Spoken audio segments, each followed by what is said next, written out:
Bienvenidos a un nuevo capítulo de Reto Inmobiliario desde el Hotel Regal Pacific en Avenida Apoquindo 5680. Somos Josnela y Claret de Biinvest. Tenemos una empresa de asesoría y acompañamiento inmobiliario y vamos a tener hoy un tema súper interesante. Sí, hoy vamos a hablar un poco sobre inversiones en la bolsa mezclado con inversión inmobiliaria. Porque muchas veces solemos decir como que soy más de inversión inmobiliaria y desconozco esto, pero la idea es que aprendamos un poco a cómo mezclar las inversiones en la bolsa, las inversiones inmobiliarias, pero zapatero a su zapato, como no somos expertas aquí en la bolsa. Pastelero a sus pasteles. Pastelero a su pastel, no somos expertas en la bolsa. Tenemos a un invitado especial. Manu, ¿cómo estás? Bienvenido al programa. Muy bien, muchas gracias, Jos, muchas gracias, Claret. Bueno, acá, bienvenidos. Estoy listo para poder absorber cualquier duda, consulta que puedan ir teniendo y, bueno, poder conversar un poco de lo que nos apasiona, que son las inversiones en general y la educación financiera. Me encanta, Manu. Cuéntanos específicamente a qué te dedicas tú. Yo soy economista, estudié en la Universidad de Lima. Tengo un diplomado en inversiones alternativas en la Universidad de Harvard y bueno, soy asesor y analista de inversiones, así que en general soy un apasionado de la bolsa, invierto desde muy niño y me dedico a dar mentorías, enseñar cursos sobre cómo poder tomar decisiones de manera independiente, finalmente, que es un poco lo que creo yo que falta mucho todavía acá, que es la educación financiera, ¿no? Poder tener control de las platas, poder administrarlo de mejor manera y no caer en lo que es las falsas promesas de rentabilidades excesivas que a veces decantan en estafa. Totalmente. Bueno, tienes que dejar tu Instagram por acá para que las personas puedan educarse un poco sobre la inversión en la bolsa. Si quieres, di tu Instagram para que te sigan. Sí, claro. Mi Instagram es manuel.finance. Estoy en todas las redes de la misma manera. Así que nada, los invito a seguirme si quieren aprender a actualizarse de mercado, aprender de bolsa, qué es lo que mueven a las acciones, a los commodities, a las divisas, al dólar en general. Así que están completamente invitados para seguir aprendiendo. Mi primera pregunta, Manuel, es si todo el mundo puede hacer eso. Porque finalmente el concepto es quizás eso no es para mí, eso es muy complicado, eso es muy difícil, es muy tarde, ya estoy muy viejo. Todo lo que se puede decir la gente como eso es demasiado complicado, voy a tener que estar todo el día en una computadora, es que ya yo me dedico a otra cosa, yo soy médico, ¿qué voy a saber yo de bolsa? ¿Esto es para todo el mundo? Esto es, a ver, de que pueden, todos pueden. Lo único que uno necesita para cualquier inversión en realidad, tanto inversión inmobiliaria, de bolsa, lo que sea, es dinero. O sea, finalmente el acceso está ya. Antes, hace unos años atrás, por ejemplo, tú tenías que tener cierta cantidad de millones de pesos, millones, para poder invertir en bolsa, por ejemplo. Pero ahora, con todas las startups y la tecnología, ya puedes acceder desde 5.000 pesos en general, ¿no?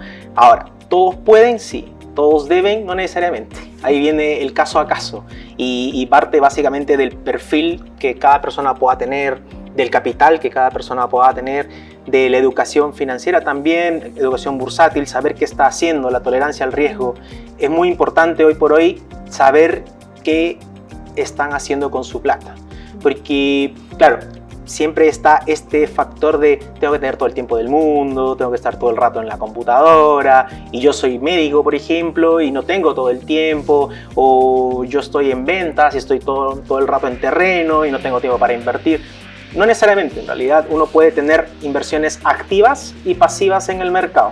Va a depender básicamente cómo quiere tener su plata y también el horizonte de inversión. Alguien de repente quiere invertir el dinero para un viaje, para los estudios de los hijos, para una casa, no sé, depende mucho la temporalidad también. ¿En qué puede variar eso, el objetivo que yo tenga de la inversión a nivel de la estrategia que se utilice?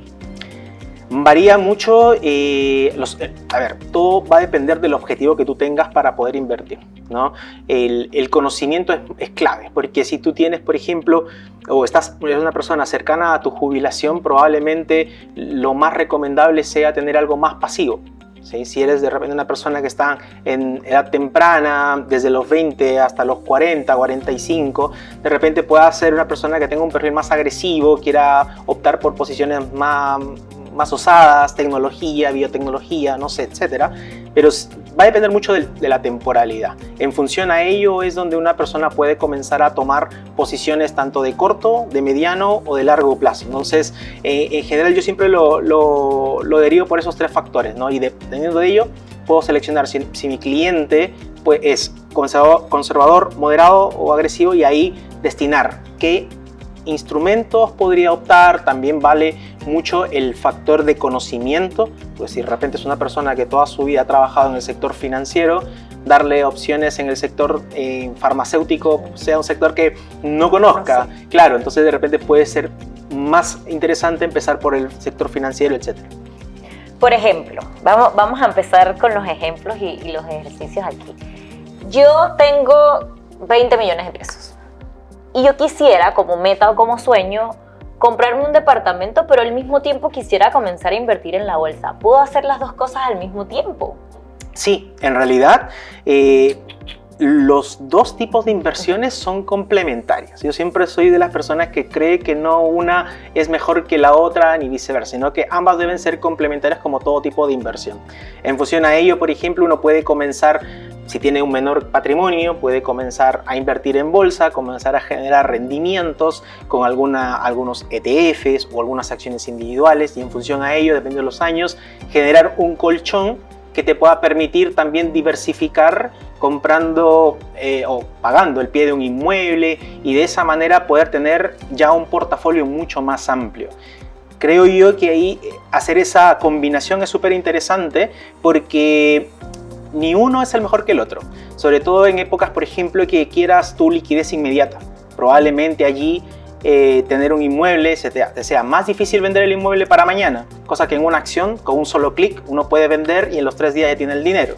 Pero también pasa que cuando hay una crisis económica, como ahora la guerra, por ejemplo, que es una crisis geopolítica, las acciones retroceden fuertemente, mientras que los inmuebles se mantienen en su valor. Entonces, de repente esa persona pueda generar más rentabilidad también en el corto plazo que una que esté invirtiendo en acciones, que de repente tenga que tener más tiempo para poder recuperar. Entonces yo creo que complementar la inversión puede ser la mejor manera para tu yo del futuro.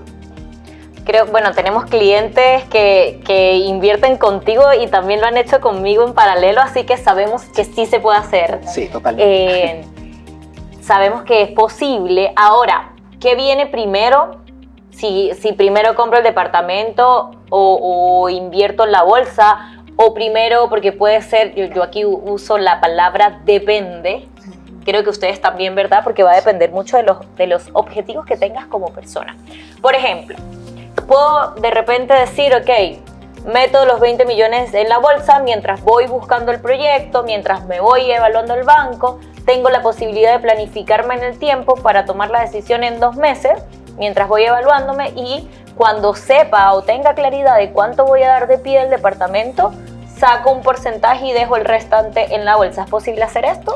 Sí, totalmente. O inclusive poder viceversa. tener y tener una parte en bolsa, una parte de repente en un money market, que es donde tú tienes liquidez inmediata, que es más conservador, e ir poniendo el pie paralelamente, y así puedes estar lista para más oportunidades. Inclusive puedes tener una cantidad en bolsa, te agarra una buena racha de corto plazo, solamente por ejemplo, ahora con el factor de la guerra, en las últimas 2 semanas la bolsa ha subido casi un 8%, que es una rentabilidad bastante interesante, y lo que normalmente genera la bolsa de Estados Unidos en un año la generó en menos de una semana y media, 2 semanas, y con eso te puede dar un extra para el pie de un departamento y tener de repente posibilidad de diversificar ya no solamente en uno, sino en 2, ¿no? Y de repente con la plusvalía que puedas generar vendiendo un departamento, también puedes agregar a tu portafolio de inversión y generar ese patrimonio más amplio.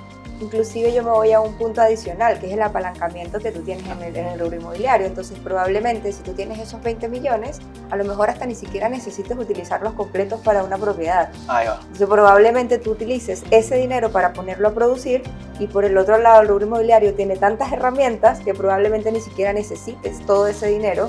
Utilizas ciertas estrategias en donde colocas menos pie, así lo tengas, ¿ya? Y quizás ese pie lo destinas a ponerlo a producir de este lado. Sí, y muy buen punto el que tocas, porque aquí viene también la importancia del orden financiero, de saber, o sea, de conocer tus números, porque muchas veces creemos que porque tenemos 20, 40, 100, lo puedo todo y me desordeno y de repente invierto de manera desordenada, invierto en malos proyectos de repente o en malas acciones que finalmente pueden tenerme el dinero estancado. Saber qué voy a hacer con mi dinero, tener un plan, una estructura para mí es clave, ¿no? Con todos los alumnos que les enseño en las mentorías, por ejemplo, yo les enseño sobre tener una estructura, poder tener un plan para que cuando mañana ocurra una crisis, una guerra por ahora, no estén asustados, sino sepan operar y pensar con su dinero en cabeza fría, que es muchas veces también lo que pasa con el sector inmobiliario. Si mañana uno escucha no, que va a haber una crisis inmobiliaria, etcétera, la gente va a querer vender rápidamente sus inmuebles a menor precio y de repente podían aguantar una pequeña crisis de 1 o 2 años y luego el mercado vuelve a despegar, que es lo que históricamente ha sucedido. Porque, claro, las crisis inmobiliarias por lo general pasan cada 16 años en promedio y después no. Igual en la bolsa al menos una vez cada 2 años se cae el Standard & Poor's 20% y después vuelve a recuperar y todo bien. Pero aquella persona que no sabe qué está haciendo con su plata, que no tiene una estructura, que no se ha asesorado bien, que no tiene un plan, probablemente en una caída de corto plazo va a erosionar su patrimonio fuertemente, ¿no? Entonces yo creo que sí es bueno el tema del apalancamiento. A mí también, en las inversiones en bolsa también uno se puede apalancar, pero hay que saber usar sabiamente. Siempre esas cositas creo que pueden inclusive exponenciar nuestra inversión de largo plazo. Me encanta este tema. Vamos a ir un poco, a vitrinear un poco y luego vamos a hablar sobre el miedo a la hora de invertir en propiedades o en la bolsa. ¿Les parece? Me parece. Vitrineemos.